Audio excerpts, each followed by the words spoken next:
You were in trouble. Did you hit me with a phone? Look out! Ghostface returned after a decade, but the making of Scream 5 was more chaotic, emotional, and secretive than anything the franchise had ever attempted. Let's slash into 20 of the weirdest and most surprising facts about Scream 5. Fact 1. Dewey Riley has been the emotional core of Scream since 1996. When the filmmakers decided he would die, the decision was treated with extreme secrecy bordering on paranoia. Only 5 people had access to the real script pages containing his death: the 2 directors, the head writer, David Arquette, and Neve Campbell. Not even Courteney Cox knew the full details until days before filming. Crew members received redacted call sheets. Even the stunt team didn't know whose death they were rehearsing when choreographing the Ghostface fight. To avoid leaks, a code name, Sequence 437, was assigned to the entire scene. The production locked down the hospital set, removed background actors, and banned phones. Arquette later said the emotional impact was overwhelming. Many crew members cried between takes. Radio Silence said they considered Dewey's death a holy moment, and the seriousness on set reflected that. The music cue used in the scene Dewey's theme from Scream 2 was hidden from test screening so audiences wouldn't know a major character was about to die. It was the first time in the franchise that a death was protected like a state secret, and despite the devastation it caused fans, the secrecy paid off. Dewey's death shocked audiences worldwide, just as the filmmakers intended. Fact 2. Scream 5 is as much a reboot as it is a love letter, and nearly every major set includes a secret tribute to Wes Craven. In the halls of Woodsboro High, there's Classroom 116, a subtle reference to the date of Craven's birth, 16th of January. A plaque in the school office reads, "In memory of Wes," visible only for a few frames. Dewey's trailer features a framed photo of Tatum, his sister from the original film Craven's favorite character, Death. Even the name Wes Hicks, the deputy's son killed early in the movie, is a direct homage to the late director. During filming, the cast and crew would shout "for Wes" before emotionally heavy scenes. The most moving tribute appears near the end. At the party scene, a banner reads "for Wes." When the characters raise their glasses and say "here's to Wes," it wasn't just a line, the actors were actually toasting Wes Craven in real life. Spyglass and Radio Silence dedicated the entire movie to him, crediting him as the master of horror. Every frame carries that love, and that's what makes this film, despite new faces and fresh blood, feel unmistakably Scream. Fact 3. One of the strangest behind-the-scenes secrets in Scream 5 has to do with the sound of Ghostface's knife. You'd assume the stabs and slashes were created using metal and rubber props, but the sound team had a much weirder trick: melons, specifically the eerie shunk of Ghostface's blade cutting into flesh came from slicing into raw watermelon and cantaloupe. Foley artists tested over 30 different materials, including chicken carcasses, wet towels, and silicone molds, before deciding that melon skin produced the perfect balance between crisp slice and wet crunch. To add realism, they layered in sounds of metal scraping against tile, air displacement from fast swings, and faint squeaks of the glove gripping the handle. The audio team joked that half of Ghostface's kills smelled like a fruit salad. This technique actually dates back to the original Scream. Craven's sound designers also used fruit for stabs, but Scream 5 took it further by digitally enhancing the low-end frequencies to make every stab hit like a bass note. Proof that sometimes the most horrifying sound effects come from something you'd find in a grocery store. Fact 4. To protect Scream from leaks, especially after the earlier films suffered notorious script leaks, the production used extreme secrecy measures. The movie wasn't called Scream on set. It wasn't even called Scream 5. Instead, everything from call sheets to transport labels used the fake working title Parkside. Even emails between departments avoided the word Scream. Cast members didn't receive the real script. Nearly every actor was given pages that contained alternate scenes, fake killer reveals, and red herring dialogue. Melissa Barrera said she would sometimes film scenes 3 different ways because she didn't know which version was canon.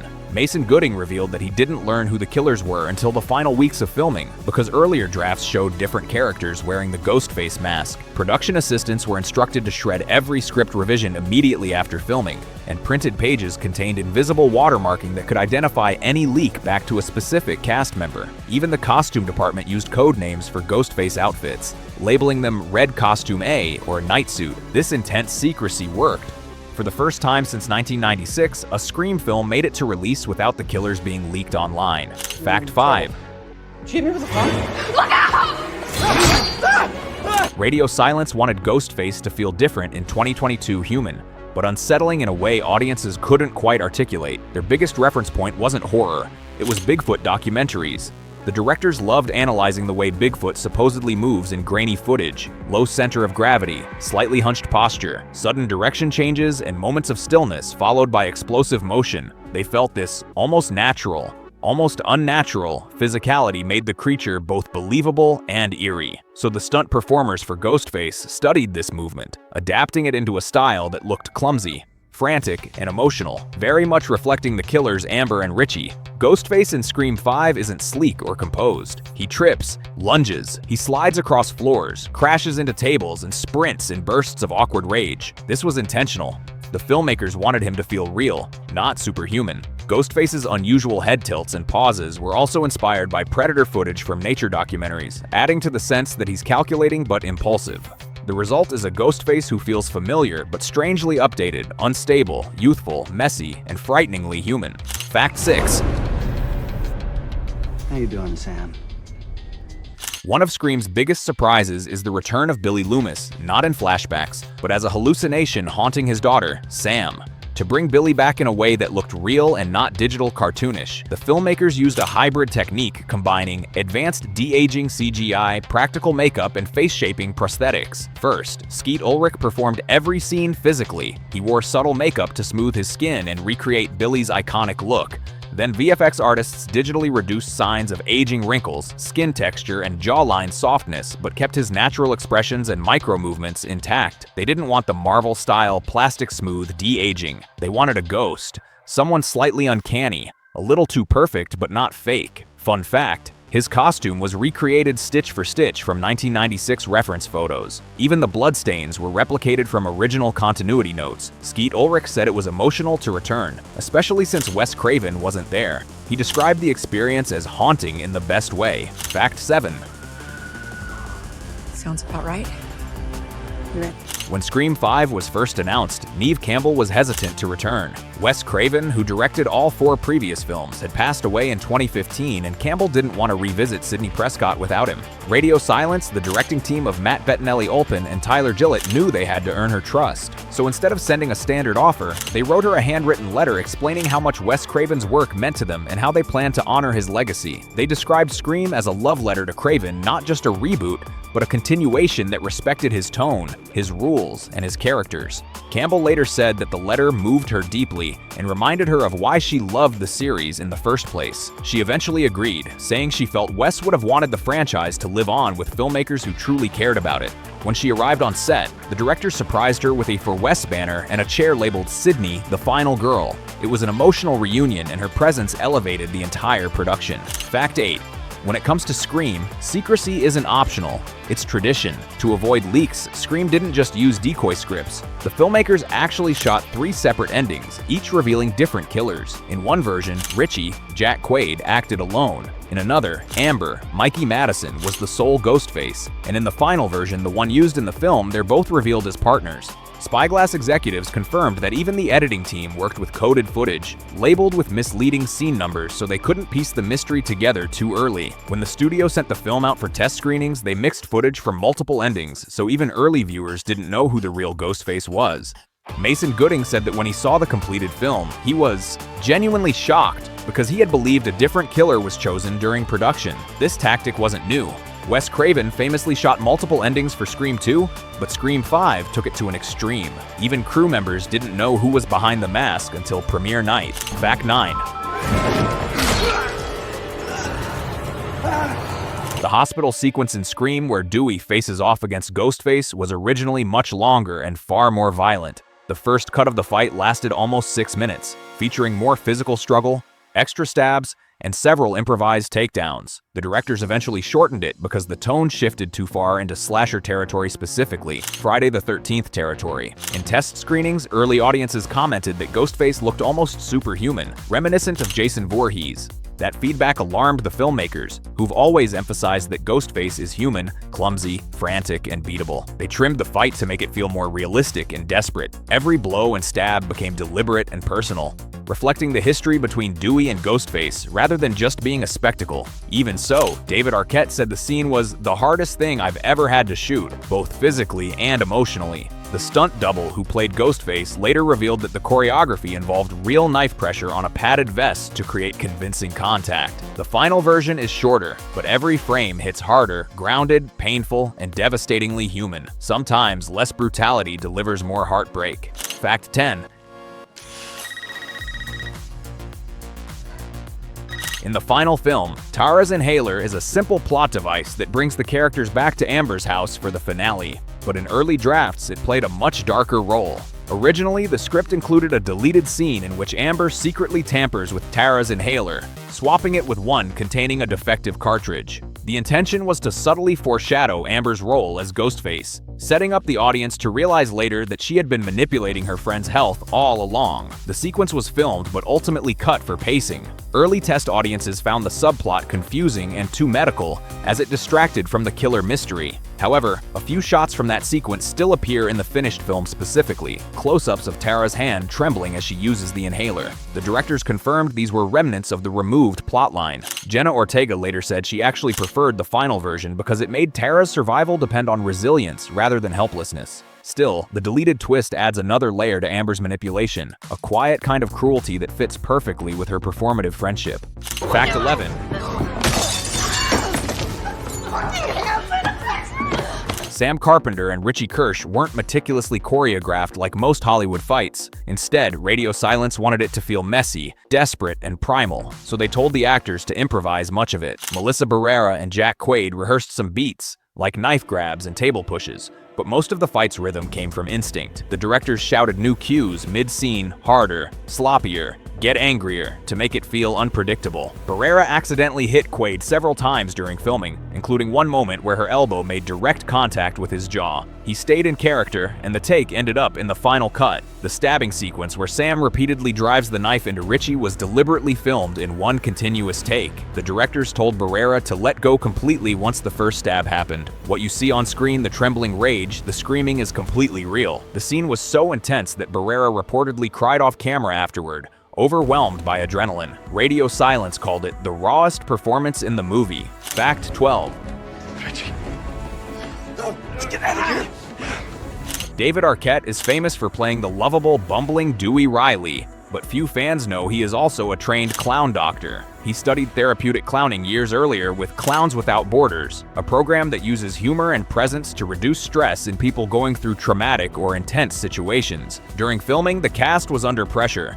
Long night shoots, emotionally heavy scenes, and the weight of reviving a beloved franchise after Wes Craven's passing. Arquette quietly stepped into the role of unofficial on-set counselor. Jenna Ortega, who filmed the brutal opening attack scene during her first week, admitted she was extremely nervous. Arquette took her aside and taught her breathing rhythms, grounding techniques, and emotion release strategies he learned during his clown therapy training. He told her these were methods he used with sick children and stressed performers alike. He also diffused tension between takes by doing light physical warm-ups, telling jokes, and keeping morale high. A surreal contrast given that Dewey's death is one of the darkest moments in the entire franchise. Even on the day he filmed his death scene, Arquette reportedly comforted crew members who were crying between takes. Fact 13. Someone's gotta die now.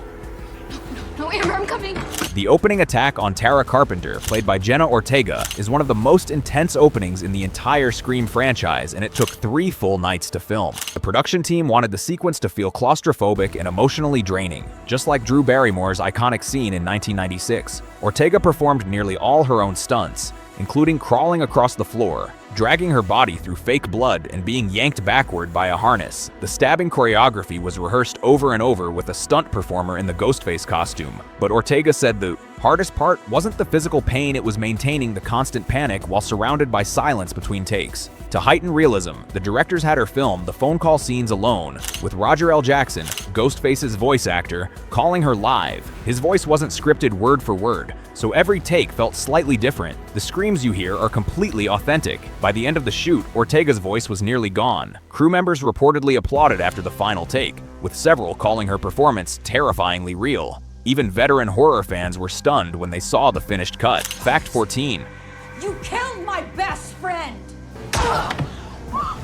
Because Scream 5 used multiple fake scripts to protect the killer's identity, some actors had no idea which version of their scenes would make the final cut. Courteney Cox, who's played Gale Weathers for over 25 years, learned that the hard way. During early interviews promoting the film, Cox quoted a line from what she thought was the finished movie only to realize later that it was from a fake page used for decoy dialogue. The line mentioned a podcast deal that didn't exist in the real story, confusing fans who assumed Gale was now hosting a true crime show. When she found out, Cox laughed it off, saying, "I guess I was the leak Wes always warned us about." The prank didn't stop there. The filmmakers reportedly sent different versions of the script to each main cast member with slightly altered dialogue and key scenes, making it possible to trace any accidental leaks back to the source.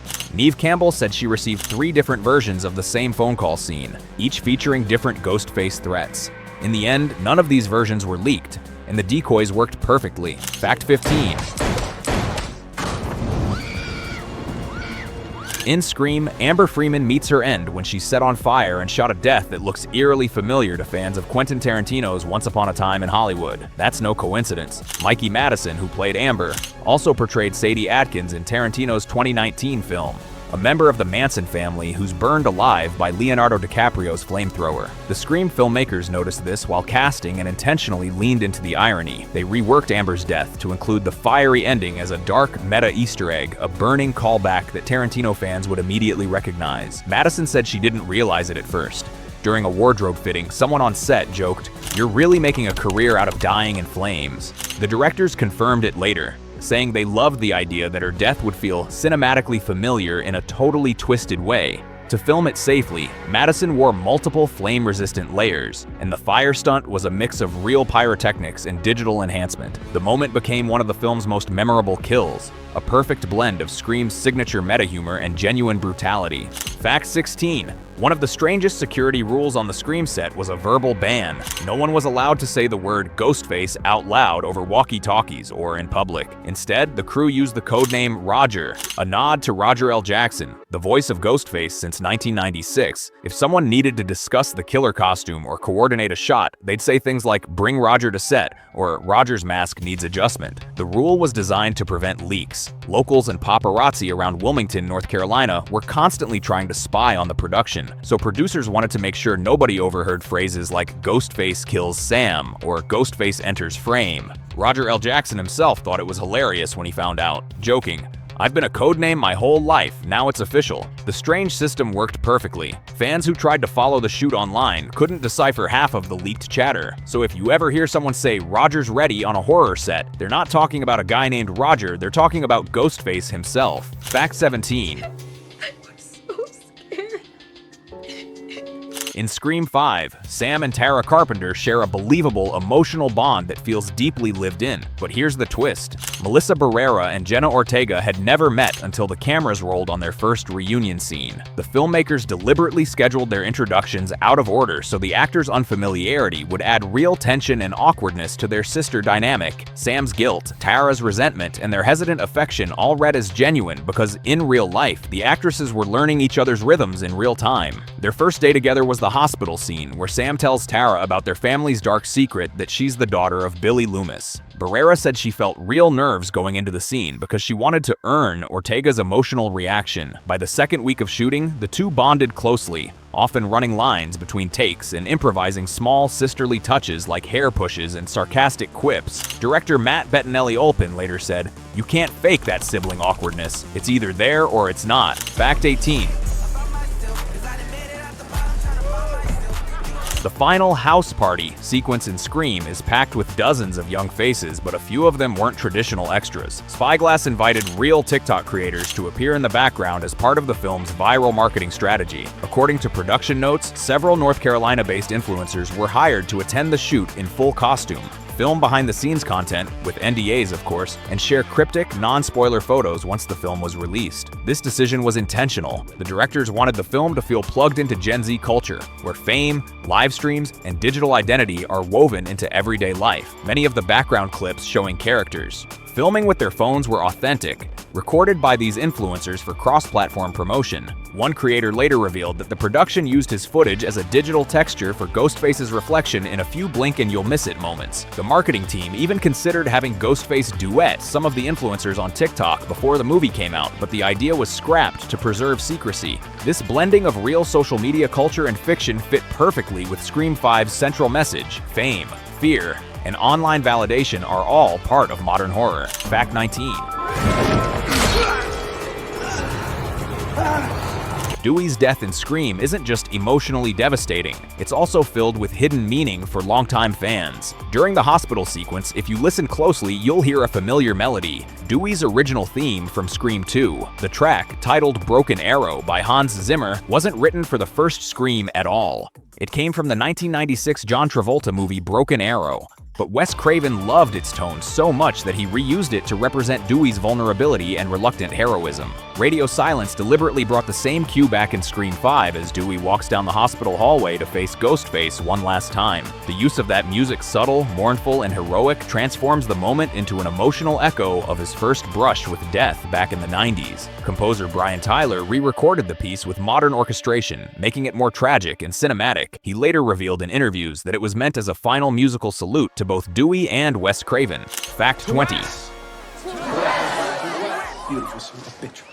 The final party scene at Amber's house where characters toast for Wes isn't just a line written into the script. It was a real toast to Wes Craven, filmed with genuine emotion. The directors gathered the cast before shooting, explained how much Craven's work meant to them, and invited everyone to dedicate the moment to his legacy. What you see on screen, the raised cups, the smiles, the quiet tears, are unscripted reactions. Jasmine Savoy Brown later said that filming that moment felt like saying goodbye and thank you at the same time. Even crew members joined in off camera, holding their hands over their hearts. The banner in the background reading, "For Wes," was the only set decoration not removed between takes. The directors called it their altar, and they kept it standing throughout production as a reminder of why the movie existed at all. When Neve Campbell saw the finished cut for the first time, she reportedly cried during that scene, not just for the characters, but for Wes. It's a perfect ending. A franchise built on blood, fear, and meta-humor, closing its first new chapter with sincerity. For Wes isn't just a tribute, it's the soul of Scream 5. And there you have it, 20 weird, true, and surprising facts about Scream 5. The film that honored Wes Craven's vision while carving a new legacy for